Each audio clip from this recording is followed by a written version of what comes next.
मैं आपको एक सिंपल चीज़ समझाने की कोशिश करूँगा कि हमारे पास हमेशा दो चॉइस होती है।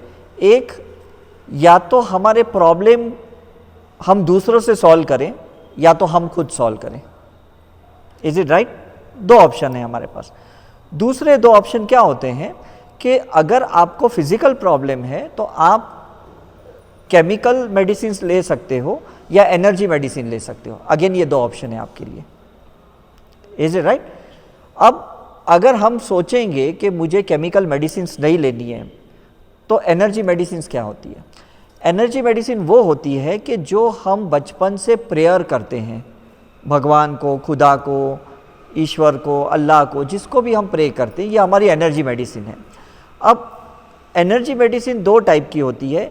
एक होती है कि नीचे के चक्र की होती है जिसको हम रिलीजियस एनर्जी मेडिसिन कहते हैं, जो हम भक्ति भाव से करते हैं।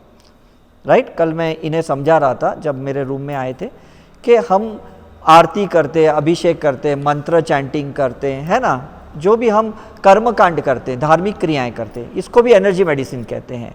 और एक आध्यात्मिक एनर्जी मेडिसिन होती है, स्पिरिचुअल एनर्जी मेडिसिन होती है, जो ऊपर के चक्र से रिलेटेड होती है, जो हार्ट चक्र के ऊपर से आती है, जो सोल की लाइट से आती है। डिफरेंस समझ रहे हैं? एक एनर्जी मेडिसिन होती है जो एनर्जी से ठीक की जा सकती है। एक एनर्जी मेडिसिन होती है कि एनर्जी के ऊपर जो कॉन्शियसनेस होती है, जो चेतना होती है, उससे हम अपनी हीलिंग करें, उससे हम अपनी ट्रीटमेंट करें। समझ में आ रहा है? अब समझो कि मैं किसी भी भगवान की मूर्ति को टच करता हूं जिसकी प्राण प्रतिष्ठा हो गई है, तो ये एनर्जी मेडिसिन हो गई। Is it right? और अगर मैं उस भगवान की प्रतिमा के सामने बैठ के मेडिटेशन करता हूं साइलेंटली, तो ये कॉन्शियसनेस मेडिसिन हो गई।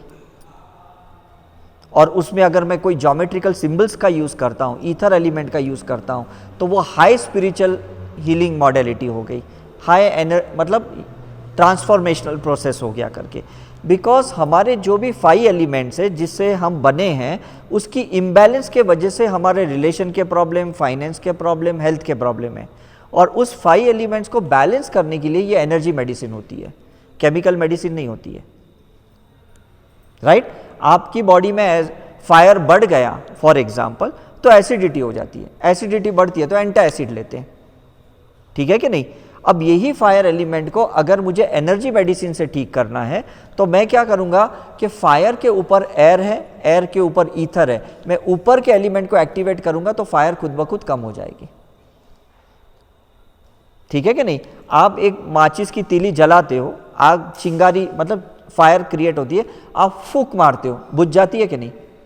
तो फायर के ऊपर एयर हुआ कि नहीं? Is it clear? तो ये समझ लो कि हमें हायर एलिमेंट्स यूज करने। अगर मुझे मनी मैनिफेस्टेशन भी करना है, मुझे अच्छा बिजनेस करना है, मेरी अच्छी फैक्ट्री चलानी है, अच्छे वर्करों के साथ मुझे काम करवाना है, तो मुझे ऊपर के एलिमेंट से काम करना पड़ेगा। मैं वर्करों को गाली गलौच दे के काम नहीं करवा सकता हूं। 2-4 दिन करेंगे वो, फिर सोचेंगे और कहीं काम करेंगे, ये सेठ तो बहुत गाली देता है। Is it right? समझ में आ रहा है कि नहीं? तो आपको पहले तो ये 5 एलिमेंट्स का साइंस समझना पड़ेगा। अगर आपको साई करुणा मिशन में आते हो तो हम सबसे पहले आपको ये 5 एलिमेंट सिखाते हैं बेसिक लेवल पे कि कौन से एलिमेंट कब काम करते हैं। और ये हमें ना तो स्कूल में समझाया, ना कॉलेज में समझाया, ना कोई ग्रंथों में समझाया, ना रिलीजन प्रोसीजर में समझाया। बस यही समझाया कि भाई आपको काल सर्प दोष है, पंडित के पास जाओ, पितृदोष है, पंडित के पास जाओ, ग्रह दोष है, पंडित के पास जाओ, वास्तु दोष है, पंडित के पास जाओ। लेकिन ये नहीं समझा कि हम खुद भी उसका निवारण कर सकते हैं। Is it clear? तो अगर आप खुद निवारण कर सकते हैं, अगर आप खुद स्पिरिचुअल हीलिंग सीख के प्रैक्टिस कर सकते हैं, आपको ना डॉक्टर की ज़रूरत है, ना प्रीस्ट की ज़रूरत है, ना पंडित की ज़रूरत है, पुरोहित की ज़रूरत है, किसी की ज़रूरत नहीं है आपको। सिंपल कॉन्सेप्ट है, बिकॉज ये आपका कर्म है, आपको खुद उसको सॉर्ट आउट करना है। तो इंडिपेंडेंट हो गए कि नहीं आप मुझे बताइए, इंडिपेंडेंट हो गए कि नहीं? राइट? हम डॉक्टर्स लोग क्या करते हैं मेडिकल साइंस में, अभी मैं आपको बताता हूँ।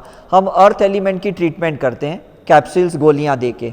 हम वाटर एलिमेंट की ट्रीटमेंट देते हैं सलाइन और इंजेक्शंस देके। राइट? हम इलेक्ट्रिकल शॉक देते हैं फायर एलिमेंट की ट्रीटमेंट देके। और लास्टली हम ऑक्सीजन वेंटिलेटर पे लगाते हैं एयर एलिमेंट की ट्रीटमेंट देके। ईथर की ट्रीटमेंट हम मेडिकल साइंस में नहीं करते। कभी सुना है कि डॉक्टर्स या नर्स आपके लिए कोई प्रे करने के लिए बैठा है, कोई हीलिंग करने के लिए बैठा है? कभी सुना है? कभी नहीं। ये सिर्फ आप ही कर सकते हो, जो ईथर एलिमेंट की ट्रीटमेंट है। जो फाइनल ट्रीटमेंट है आपकी। Is it right? तो हमें क्या है कि हमें डिपेंड नहीं रहना है कि दवाई काम करेगी, डॉक्टर काम करेगा, पंडित हमारे पे काम करेंगे। Is it right? उन पे डिपेंड नहीं रहना है। हम जब पास्ट लाइफ रिग्रेशन भी करते हैं तो हम आपको ही आपकी ट्रांसफॉर्मेशनल हीलिंग करते हैं। ऐसा नहीं कि हम अपना कोई पावर दे के आपका प्रॉब्लम सॉल्व करते हैं, ऐसा मत समझना, है ना। ऐसा नहीं कि हम कोई ऐसा जादू करेंगे, कोई मिरेकल करेंगे, कोई हाथ में से ऐसे ऊर्जा निकालेंगे और आप ठीक हो जाओगे, ऐसा नहीं करते। हम क्या करते हैं पास्ट लाइफ रिग्रेशन में, आपके अंदर के ऊपर के चक्र को एक्टिवेट करते हैं और ऊपर की पॉजिटिव चक्र से नीचे के चक्र की हीलिंग करवाते हैं, जो नीचे के 3 कार्मिक चक्र होते हैं। अब क्लियर हो गया कि नहीं? ऊपर से एफर्मेशन दिलवाते कि I am healthy, I am fit, I am fine, I am positive, ये ऊपर के चक्र।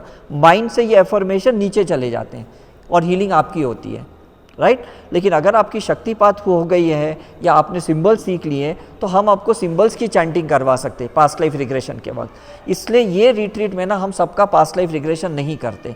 क्यों नहीं करते? जहाँ हमें लगता है कि इसका ऑरा अभी भी इतना खुला हुआ नहीं है, ऑरा इतना पॉजिटिव नहीं है, अगर हम आपकी पास्ट लाइफ करेंगे तो गड़े मुर्दों को उखाड़ेंगे तो और भी आप हैंडल नहीं कर पाओगे। Is it right? सबके ऑपरेशंस हम डॉक्टर्स भी नहीं करते, उसका हीमोग्लोबिन चेक करते, कोलेस्ट्रॉल चेक करते, शुगर लेवल चेक करते, सारे पैरामीटर्स चेक करते, ब्लड प्रेशर चेक करते। अगर वो नॉर्मल है, एमडी फिटनेस देता है तो सर्जन ऑपरेट करता है। अगर एमडी ने फिटनेस नहीं दिया तो सर्जन सर्जरी नहीं करता है। हमारा ऑरा भी अगर हमें फिटनेस नहीं देता तो हमारे पीएलआर थेरेपिस्ट पीएलआर नहीं करते। Is it clear? तो ऐसा मत सोचना कि आपने उनका पास्ट लाइफ किया, मेरा क्यों नहीं किया। Is it right?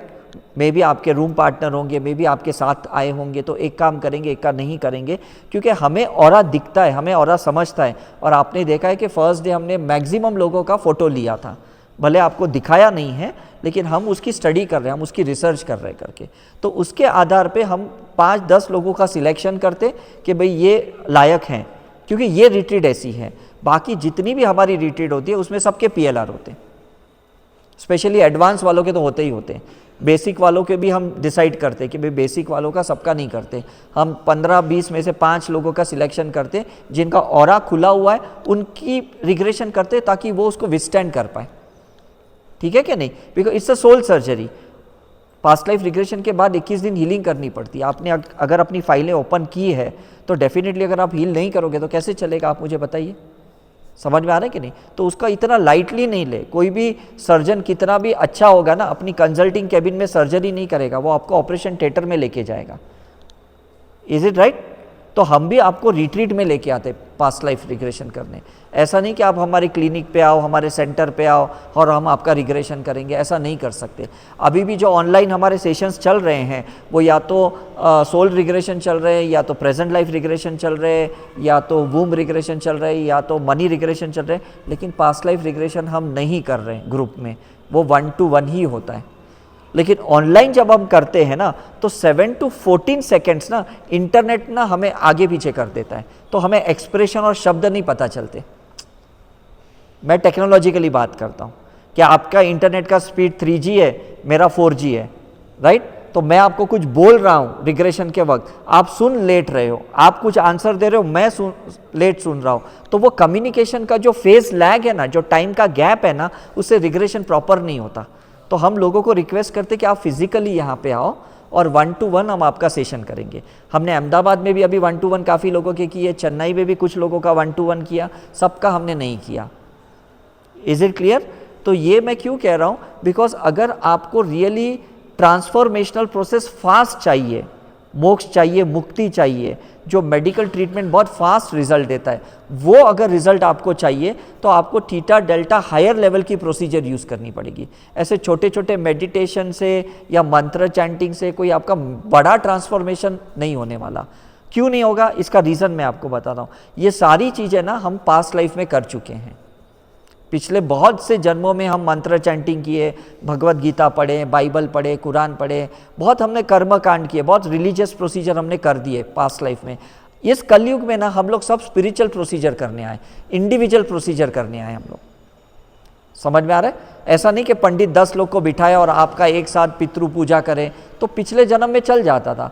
अब वो चीज़ें नहीं चलने वाली। अब यहाँ व्यक्तिगत कर्म इंडिविजुअल कर्म बहुत इंपॉर्टेंट है क्लियरेंस के लिए।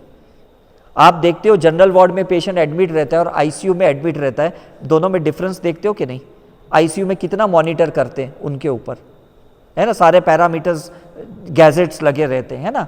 तो इसी तरह से रिट्रीट में भी क्या होता है, आप 30 40 50 लोग हैं ना, तो हम 5 दिन पूरा आप पे फोकस करते हैं।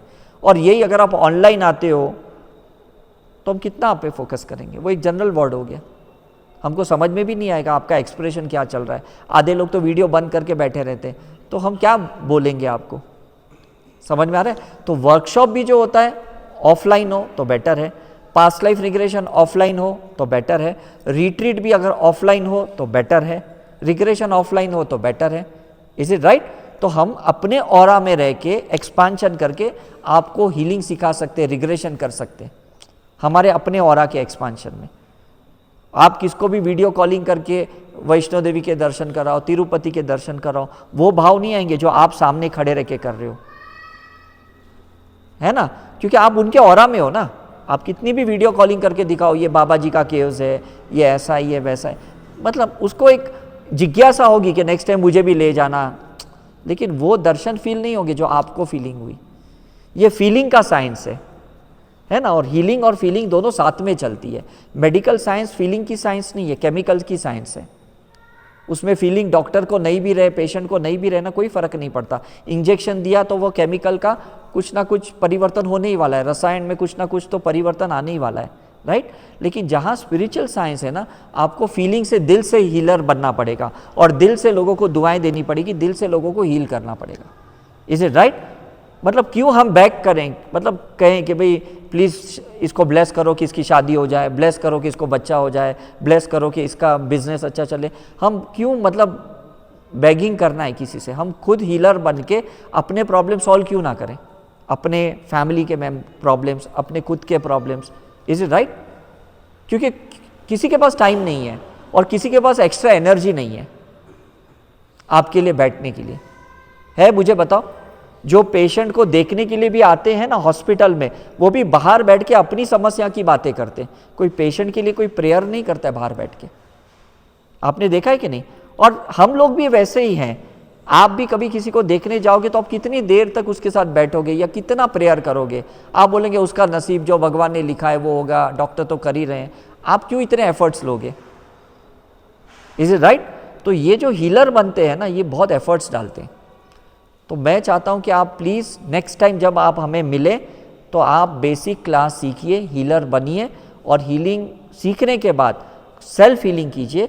बिकॉज क्वांटम फिजिक्स साइंस के हिसाब से आपके अंदर सारी सोल मेमोरीज है, डीएनए में सारी मेमोरीज है। 33% आपकी पास्ट लाइफ की मेमोरी है, 33% आपके पेरेंटल एंसेस्ट्रल मेमोरी है और 33% आपकी प्रेजेंट लाइफ की मेमोरी है। तो 99% मेमोरी आपको हीलिंग से ठीक करनी है। और जब 99% हीलिंग करोगे, क्लियरेंस, तब 1% जो भगवान की डीएनए की मेमोरी है ना, वो एक्टिवेट हो जाएगी। 1% है आपके अंदर, मतलब उस 1% को गेन करने के लिए 99% के ऊपर काम करना पड़ेगा। तभी मुझे भी 20-25 साल लगे उस 1% को एक्टिवेट करने के लिए, कितने जन्म लगे, तब जाके मैं अपने फोटॉन्स को एक्टिवेट कर पाया। Is it clear? इतना इजी मत समझो कि हाँ मैंने आज हीलिंग सीख लिया, 2 महीने में मैंने अपनी हीलिंग की, अब मैं दूसरों को हीलिंग करूँगा, मैं पैसे कमाऊँगा, मैं थेरेपिस्ट बन जाऊँगा। इतने शॉर्टकट तरीके मत अपनाओ, काफ़ी लोग ऐसे करते हैं, ठीक है कि नहीं? आज हमारी टीम भी है ना, टीम मिल के हील करती है, तब आपको फ़ायदा होता है। कोई इंडिविजुअल ऐसा हीलर नहीं है हमारे टीम में, या मैं भी इंडिविजुअल लेवल पे आपकी हीलिंग नहीं करता हूँ कि मैं आपको करूँ और आप ठीक हो जाओ। बिकॉज आपके 99% अपने कर्म है, मैं आपकी कर्म में इंटरफियर नहीं कर सकता। समझ में आ रहा है कि नहीं? मैं सिर्फ आपको एनर्जी दे सकता हूँ, हीलर्स आपको एनर्जी दे सकते हैं। ट्रांसफॉर्मेशनल पार्ट ना कॉन्शियस माइंड का होता है। आपको गुस्सा ठीक करना है, डर ठीक करना है, ईर्ष्या ठीक करनी है, इनसिक्योरिटी ठीक करनी है, ये आपका कॉन्शियस डिसीजन होता है। कोई ज़बरदस्ती आपके नीचे के चक्र में ना एंटर होके ना आपके प्रॉब्लम सॉल्व नहीं कर सकता। ये कर्मकांड चक्र है, कर्म के चक्र होते हैं। Is it right? उसकी फाइल्स में हम एंटर नहीं हो सकते। तो अगर हम कोई एनर्जी एक्सचेंज लेते हैं कि भाई 10 दिन का ये हीलिंग होता है, 1 मंथ का ये हीलिंग होता है, तो वो इसलिए लेते क्योंकि आप परमिशन देते हो कि हाँ आप हमको हीलिंग कीजिए। तो सिर्फ हम 33% की हीलिंग कर सकते हैं जो आपकी प्रेजेंट लाइफ की हीलिंग है। आपकी एंसेस्ट्रल हीलिंग भी हम नहीं कर सकते और आपकी पास्ट लाइफ की भी हीलिंग हम नहीं कर सकते। प्रेजेंट लाइफ की हीलिंग हम 33% में थोड़ा बहुत आपको कंट्रीब्यूट कर सकते। ये क्लियर हो गया अभी आपको? क्योंकि आपके पूर्वज ने आपके अंदर कुछ इच्छाएं डाली है, वो हम ठीक नहीं कर सकते। आपने पास्ट लाइफ में आपकी सोल ने कर्मा कुछ लेके आए, वो हम ठीक नहीं कर सकते। Is it right? आप डॉक्टर के पास जाओगे, डॉक्टर आपका ब्लड निकालेंगे, आपके प्रेजेंट रिपोर्ट के हिसाब से ट्रीटमेंट करेंगे। समझ में आ रहा है कि नहीं? आप उनको बोलोगे मैंने पास्ट लाइफ रिग्रेशन करवाया था और मुझे पास्ट लाइफ में कैंसर था, डॉक्टर उसकी ट्रीटमेंट करेंगे? करेंगे? वो बोलेंगे आपके प्रेजेंट रिपोर्ट में जो है मैं उसी का ट्रीटमेंट करूंगा। ठीक है क्या नहीं? तो हम भी हीलर आपके प्रेजेंट लाइफ की ट्रीटमेंट कर सकते, पास्ट लाइफ के कुछ ब्लॉकेजेस को निकाल सकते ताकि आपकी हीलिंग जल्दी काम आ जाए, आपकी अपनी सेल्फ हीलिंग जल्दी काम आ जाए। आपके प्रॉब्लम सॉल्व नहीं कर सकते। समझ में आया कि नहीं? बड़े बड़े संत साधु जो चमत्कार करते हैं ना, उनकी अपनी साधना होती है, उनके अपने पावर होते हैं, उनकी अपनी पोटेंशियल एनर्जी होती है। वो अपनी पोटेंशियल एनर्जी से अपनी काइनेटिक एनर्जी किसको दे सकते हैं। हमारे में से कोई ऐसा संत साधु कोई एनलाइटन नहीं है कि खुद के पावर लेके यहाँ पे बैठा हुआ है। तो ये एक्सपेक्ट मत करना कि मैं आपको अपने प्रॉब्लम बताऊंगी और आप मेरा प्रॉब्लम सॉल्व करना, ऐसा हम नहीं कर पाएंगे हॉनेस्टली स्पीकिंग। क्लियर है कि नहीं? बिकॉज हम सब साइंस से बिलोंग करते हैं, हम सब रिसर्च करने वाले। यहाँ कोई गुरु मास्टर नहीं बैठा है कि कोई हाथ लगाएगा और आप ठीक हो जाओगे करके। ठीक है कि नहीं? तो प्लीज़ अब यहाँ पे आप आए हो ना, एक इंटेंशन डाल के जाना कि मुझे जल्दी से जल्दी ना हीलर बनना है, जल्दी से जल्दी मुझे नेक्स्ट क्लास बेसिक क्लास सीखनी है और मुझे सिंबल सीखने हैं, मुझे उसकी शक्तिपात लेनी है और मुझे सेल्फ हीलिंग करनी है। ठीक है कि नहीं? तो ये संकल्प यहाँ करके जाओगे क्योंकि अभी आपकी बहुत हाई एनर्जी है, आपने बहुत जगह से ब्लेसिंग ली है ये पिछले 3 दिन में। यहाँ जो सोच छोड़ के जाओगे ना, तो नेक्स्ट टाइम उसका मैनिफेस्टेशन होगा। तो मैं हमेशा ऐसे ही करता हूँ, मैं बनारस जाता हूँ, कलकत्ता, कहीं पे भी जाता हूँ ना, सोच छोड़ के जाता हूँ कि आज मैं बाबा जी केव्स आया हूँ, 10 साल पहले मैंने सोच डाली थी, अब नेक्स्ट टाइम बहुत से लोग यहाँ आएंगे। तो सही में देखो उसके बाद रिट्रीट स्टार्ट हुई। कहीं पे भी सोच अच्छी छोड़ के जाओ ताकि आपकी सोच के वजह से ना आपके पीछे आपके सोल कनेक्टेड लोग पहुँचे, या तो आपकी बायोलॉजिकल फैमिली पहुंचे या आपके पास्ट लाइफ के सोल कनेक्टेड पहुंचे, लेकिन कोई तो पहुंचेगा क्योंकि आप कोई छाप छोड़ के गए हो, वहां पे कुछ सोच छोड़ के गए हो। Is it clear? आज लता मंगेशकर नहीं है, किशोर कुमार नहीं है, लेकिन उन्होंने कुछ तो गाने छोड़ के गए कि नहीं? तो जब भी हम दुखी होते हैं या रोमांटिक होते हैं तो उनके गाने सुनते हैं कि नहीं? Is it right? तो यूनिवर्स में आप क्या कॉन्ट्रीब्यूट करना चाहते हो ना, ये सोच आप डालो। ये सोच मत डालो मुझे कब पैसा मिलेगा, कब प्रॉपर्टी मिलेगी, कब ये, मतलब पर्सनल सोच को ज़्यादा मत डालो यहाँ पे। यूनिवर्सल सोच डालो, ह्यूमन सर्विस की सोच डालो यहाँ पे। Is it clear? क्योंकि आज आप यहाँ पे आए हो तो डेफिनेटली ये भाव रखो कि कल आप भी वापस आओ या आपके कोई फैमिली मेम्बर यहाँ पे आए, आपके फ्रेंड्स आए, आपके रिलेटिव्स आए, जरूरी नहीं हमारे साथ आए, लेकिन केव्स में तो आए, माता का दर्शन तो करें। कितने शक्तिपीठ है यहाँ, तो दर्शन करे कि नहीं? Is it right? तो ये सोच छोड़ोगे तो इट्स अ चेन रिएक्शन। जैसे कोविड में देखा था ना आपने, कैसे चेन रिएक्शन होती थी, एक को वायरस हुआ तो दूसरे को चेप लगता था, तीसरे को चेप लगता था। तो ये भी स्पिरिचुअल चेप लगना चाहिए आपके बाद। अगर आपने स्पिरिचुअल चेप नहीं लगाया किसी को तो फिर आपका यहाँ आने का फायदा क्या हुआ, मुझे बताओ? आप तो सेल्फिश हुए कि नहीं? बस खुद के लिए आए और खुद के लिए चले गए। समझ में आ रहा है कि नहीं? तो प्लीज़ यहाँ पे जाने से पहले, कल जब यहाँ से चेकआउट करोगे और चेकआउट करने के पहले यहाँ पे कल आप गोलूदेव टेम्पल जाओगे, वहाँ पे ना विश मैनिफेस्टेशन का टेम्पल है। वहाँ जो भी विश छोड़ोगे वो आपका 100% मैनिफेस्ट होगा। तो जाने से पहले ना वो टेम्पल में जाके अच्छी सोच छोड़ के जाना, ठीक है? तो हो सकता है कि आपकी दुआओं से किसी की लाइफ चेंज हो जाए। हमने आपके लिए दुआएं की, आप यहाँ पे आए, अब आप लोगों के लिए दुआएं करो तो शायद ज़्यादा लोग आए। जितनी यात्री यहाँ ज़्यादा आएंगे, है ना, तो मे बी कहीं ना कहीं इनको ब्लेसिंग्स मिलेगी, फोटॉन्स मिलेंगे, पॉजिटिव एनर्जी मिलेगी। अदरवाइज पूरे यूनिवर्स में अभी इलेक्ट्रॉन्स फैले हुए हैं, नेगेटिविटी पूरे यूनिवर्स में फैली हुई है। Is it right? लोग ऐसे जगह पे आके भी सिर्फ पिकनिक ही मनाते हैं, है ना, खाना अच्छा ढूंढते हैं, रहने की अच्छी जगह ढूंढते हैं। कोई ऐसा नहीं सोचता है कि मैं केव में जाके मेडिटेट करूं, है ना, या कोई हीलिंग नहीं करता है, कोई चक्र मेडिटेशन नहीं करता है, कोई साइकिक सर्जरी नहीं करता है। ऐसे प्रोसीजर कोई नहीं करते यहाँ पे। पास्ट लाइफ रिग्रेशन कोई नहीं करता है। कोई करता है मुझे बताओ? सिर्फ सेरेमनी करते हैं, फैमिली फंक्शंस यहाँ पे करते हैं करके, यार ये कि भाई 2 दिन चलो घूम के आए, सैटरडे संडे लॉन्ग वीकेंड है, घूम के आते। लेकिन हम और आपके जैसे जो कुछ डिवाइन सोल बचे हैं इस पूरे यूनिवर्स में 2% आउट ऑफ द 100%, तो हमें तो ये चेप लगाना चाहिए ना उन 98% लोगों को। हो सकता है आपके वजह से 2% और खींचे आए, 4% और खींचे आए।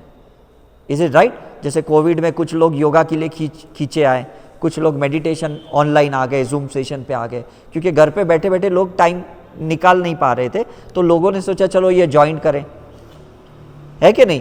तो कुदरत यही चाहता है कि आप जैसे यहाँ पे आए हो, अब आप लोगों को ले आओ इस सिस्टम में, स्पिरिचुअल सिस्टम में। ठीक है? आपके जो व्यक्तिगत प्रॉब्लम है, जो भी पर्सनल प्रॉब्लम है, वो एक निमित्त मात्र थे आपको यहाँ खींच के लाने के लिए। अगर आपके प्रॉब्लम नहीं होते तो आप यहाँ आते भी नहीं ना। Is it right? तो ये सोचो कि प्रॉब्लम सॉल्व हुआ कि नहीं हुआ, दैट इज सेकेंडरी। अब मैं ऐसा प्रे करूंगा कि दूसरे लोग भी यहाँ पे आए और अपने प्रॉब्लम का निवारण या सॉल्यूशन लेके जाए। Is it okay? So thank you very much. I hope the concept is clear. 5 elements को बैलेंस करना है, चक्र को बैलेंस करना है, अलाइन करना है। हमें एनर्जी मेडिसिन पे ध्यान देना है, हमें केमिकल मेडिसिन पे ध्यान नहीं देना है, हमें किसी पंडित पुरोहित पे ज़्यादा डिपेंडेंसी नहीं रहनी है, डॉक्टर्स पे डिपेंडेंसी नहीं रहनी है। हमें इंडिपेंडेंट हीलर बनना है। Is it right? जैसे मूर्तियों की प्राण प्रतिष्ठा इंसान ही करते हैं, तो इंसान ही है जो आपको शक्तिपात कर सकता है, आपको एट्यून कर सकता है। Is it right? तो ये मत सोचिए कि कोई बड़ा इंसान, कोई आके एनलाइटन पर्सन आके आपको शक्तिपात करे। हमारे जैसे जो चैनल होते हैं ना, हम चैनल हैं, हम एनलाइटन नहीं, हम चैनल है। मेरे सर ने मुझे चैनल बनाया, तो मैं आपको शक्तिपात करके चैनल बना सकता हूँ। हमारी टीम चैनल है, तो वो आपको हीलिंग सिखा सकती है। Is it clear? और आप सीखने के बाद सिखा नहीं सकते हो किसी को, लेकिन हीलिंग पास कर सकते हो। आप हीलर के चैनल बन सकते हो। ऐसा मत सोचना कि आप यहाँ से सीखिए तो घर पे जाके उनके सर पे हाथ रखेंगे और आप बोलेंगे मैं एनलाइटन हो क्या है, तुझे भी एनलाइटन कर देता हूँ, मुझे तो बहुत शक्तियाँ मिल गई केव्स में, और सर ने भी हाथ रखा तो ऐसे से हुआ मेरी कुंडलिनी ऊपर आ गई। ऐसे सोच के मत जाना यहाँ से। Is it right? तो हम एक स्टूडेंट है और हमेशा स्टूडेंट बन के रहेंगे तो अच्छा है। हम हीलर हैं तो हीलर बन के रहें तो अच्छा है। गुरु मास्टर बनने की कोशिश मत करना। मैंने भी आज तक कभी कोशिश नहीं की, बिकॉज मुझे पता है उसके बहुत रेस्ट्रिक्शंस होते हैं, बहुत लाइफ को रेस्ट्रिक्टेडली जीना पड़ता है। बाहर आप ऐसे घूम फिर नहीं सकते हो, ऐसे कपड़े नहीं पहन सकते हो, है ना, मतलब कितनी चीज़ें होती है भाई, छू नहीं सकते हो, टच नहीं कर सकते हो, मेल्स फीमेल्स जेंडर का बहुत ख्याल रखना पड़ता है। ये चीज़ें कैसा एक गुरु कर सकता है। हमारे आपके जैसे लोग इतने अभी भी इतने एनलाइटन नहीं है कि ये चीज़ के हम रेस्ट्रिक्शन में रह पाएँ। Is it true? समझ में कि नहीं? हम सब फैमिली वाले हैं ना, हम सोशल चीज़ों में उलझे पड़े हैं, हम प्रोफेशनली भी उलझे पड़े हैं करके, तो डेफिनेटली हम उस प्रोटोकॉल में नहीं आते, तो उस मॉड्यूल में जाना भी नहीं चाहिए हमें। ठीक है कि नहीं? बिकॉज हम ना सन्यासी है ना ब्रह्मचार्य है। Is it right? तो उस चीज़ को मिक्स ना करें आप प्लीज़। उस चीज़ को पवित्र रखें, सेपरेट रखें, और उसको कभी कंपेयर मत करें, ना हमसे करें ना हमारे कोई टीम मेंबर से करें। ठीक है कि नहीं? नहीं तो वो जजमेंट वाला पार्ट आ जाएगा आपका कि अच्छा ये ऐसा करता है, फिर तो मुझे इससे दूर रहना चाहिए। काफ़ी लोग जो हमें पहले यहाँ आए थे और वो छोड़ के गए, मैं समझ सकता हूँ कि वो बहुत हाई एक्सपेक्टेशन से आए थे मेरे बारे में या टीम के बारे में, लेकिन यहाँ आने के बाद सोचे यार ये भी तो पिज़्ज़ा खा रहे हैं, तो ये क्या हमको सिखाएंगे। Is it right? तो उनका वो विश्वास ही टूट गया हमसे, बिकॉज हमें भी अपने डार्क साइड पे काम करना है। हम भी कर रहे हैं, आप भी कर रहे हैं, तो हम साथ साथ में कर रहे हैं। ऐसा नहीं कि हमने सब अपने डार्क साइड पे काम करके यहाँ पे सामने बैठे पड़े। राइट? तो हम एक ही स्कूल में हैं, एक ही स्टूडेंट है, और हम साथ साथ में ग्रो हो रहे करके। ठीक है कि नहीं? तो आपके जो गुरु हैं जिनको आपने अपने दिमाग में रखा है, उसी को लेके चलिए। आपने जो भगवान को या ग्रंथों को दिमाग में लेके रखा है, प्लीज़ उसी को लेके चलिए। उसको डिलीट नहीं मारना है, उसको बाईपास नहीं करना है कि नहीं चलो अब सर मिल गए तो अब उनकी ज़रूरत नहीं। प्लीज़ ऐसा गलती कभी मत करना, ठीक है कि नहीं। तो जो चीज़ें आपकी चल रही है, रिलीजियस प्रोसीजर आपके घर पे, पूजा पाठ जो भी जाप तप जो चल रहा है वो चलने दो, उसके साथ इस चीज़ों को ऐड करो आप, है ना। हम भी आपके साथ मंदिर गए, हम भी आपके साथ केव्स में गए, इज इट राइट। तो हम भी तो आपके साथ साथ ही तो चल रहे हैं ना। तो ऐसा नहीं है कि चलो हमने बहुत सिद्धियां प्राप्त कर ली है, ठीक है, ऐसा तो कुछ है नहीं करके। Is it okay. तो क्लियर है, बिफोर वी एंड किसी को कोई क्वेश्चन पूछना है, कॉन्सेप्ट क्लियर है। तो अभी हम ब्रेक लेंगे, ब्रेक के बाद हमने कुछ लोगों को सिलेक्ट किया है, उन लोगों का PLR करेंगे और प्रेयर कीजिए कि नेक्स्ट टाइम आपका भी टाइम आ जाए, आप भी अच्छी एनर्जी के साथ आओ, अच्छे ऑरा के साथ आओ। कोई हम आपको जज नहीं कर रहे हैं, कोई हम आप पार्शियलिटी नहीं कर रहे कि भाई ये मेरे पहचान के है तो हम इनका कर रहे हैं, ऐसा कुछ नहीं है। क्योंकि हमें अनवांटेडली कोई कर्म नहीं बांधने, कि ऐसा नहीं हो कि भाई आप घर पे जाके लोग बोले अरे अच्छे होने गए थे और ये क्या होके आया आप। Is it right. अनवांटेडली आपकी लाइफ को मेस नहीं करना है हमें, ठीक है। यस हाँ उनका एक रेसिटेशन है और एक सिंबल है। हाँ हाँ और ऐसे ही जैसे एक रेसिटेशन एक गायत्री का, हाँ हाँ तो गायत्री में एक पुरानी कंडीशन के कारण एक भाव जोड़ता है, हाँ हाँ जो सिंबल्स में मैं भाव नहीं जोड़ पा रहा। हाँ हाँ हाँ हाँ हाँ हाँ। तो उसका कैसे नहीं क्या है ना, मैं आपको एक चीज़ सिंपल कॉन्सेप्ट समझाता हूँ जो मैं साइंस के हिसाब से समझाऊँ कि सारे मंत्र ना फायर एलिमेंट्स के होते हैं। पहले के ज़माने में क्या था ना, कर्म को बर्न करना होता है, कहते ना कर्म को जला दो, तो हवन करते थे, यज्ञ करते थे, मंत्र चैंट करते थे, पहले के ज़माने में ऐसे था। अब क्या हो गया ना, अब जल नहीं रहे वो कर्म, हमारे व्यक्तिगत है। पहले नीचे के चक्र के कर्म थे, अब हमारे कुछ स्पिरिचुअल कर्म भी हम क्रिएट कर रहे हैं जो ऊपर के एलिमेंट के हैं। तो हमें फिर ऊपर के सिंबल्स को यूज़ करने पड़ेंगे, ईथर और एयर को यूज़ करना पड़ेगा। मेडिटेशन, ब्रेथ मेडिटेशन, विपश्यना, राजयोग, सुदर्शन क्रिया, क्रिया योग, ये सब ऊपर के चक्र के प्रोसीजर्स हैं, हीलिंग भी है। तो जब हम में धीरे धीरे उसमें भाव आ जाएगा ना, तो वो बहुत फास्ट होगा। शुरू में नहीं आएगा, क्योंकि शुरू में हम अलग चीज़ से जुड़े पड़े हैं, शुरू में हम मंत्र से जुड़े हैं। तो मंत्र से मेडिटेशन में आने को टाइम लगता है और मेडिटेशन से हीलिंग में आने को टाइम लगता है। समझ में आ रहा है। अब हम विपश्यना में जाते ना तो मना करते कि रुद्राक्ष मत पहनो, जेमस्टोन मत पहनो, इन्वोकेशन मत करो, सिंबल को यूज़ मत करो, क्योंकि वो कहते सिर्फ एयर एलिमेंट को यूज़ करो विपश्यना में। तो उनकी गलती नहीं है, वो उनका मॉड्यूल ऐसा है, ठीक है कि नहीं। Is it right.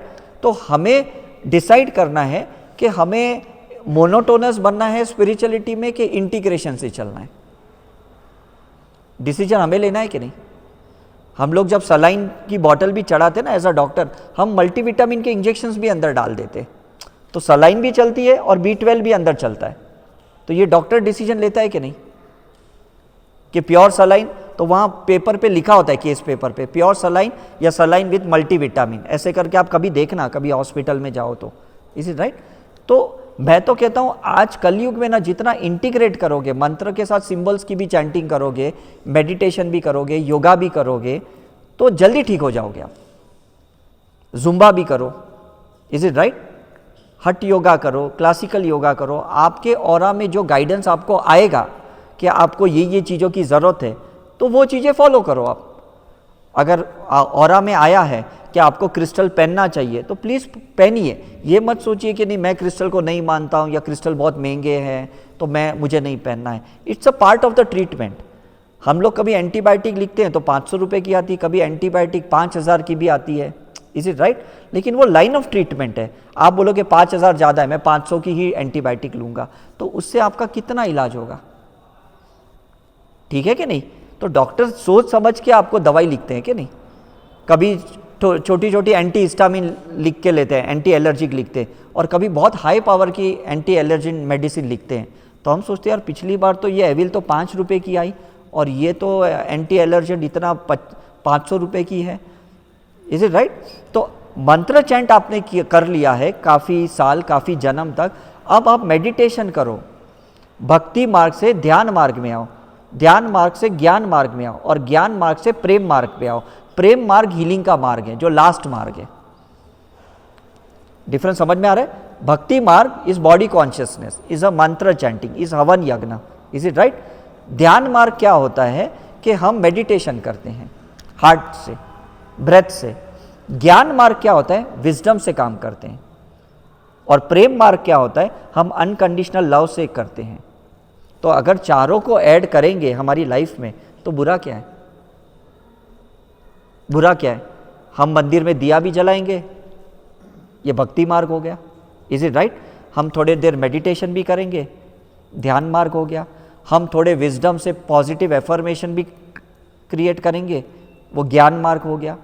और हम थोड़े सिंबल्स भी डालेंगे, वो प्रेम मार्ग हो गया। तो चारों मार्ग आगे के नहीं? अगर इस चारों मार्ग को अपनाओगे तो रिजल्ट जल्दी मिलेगा आपको। Is it clear? Okay, so thank you very much, God bless you. जल्दी मिलते फिर।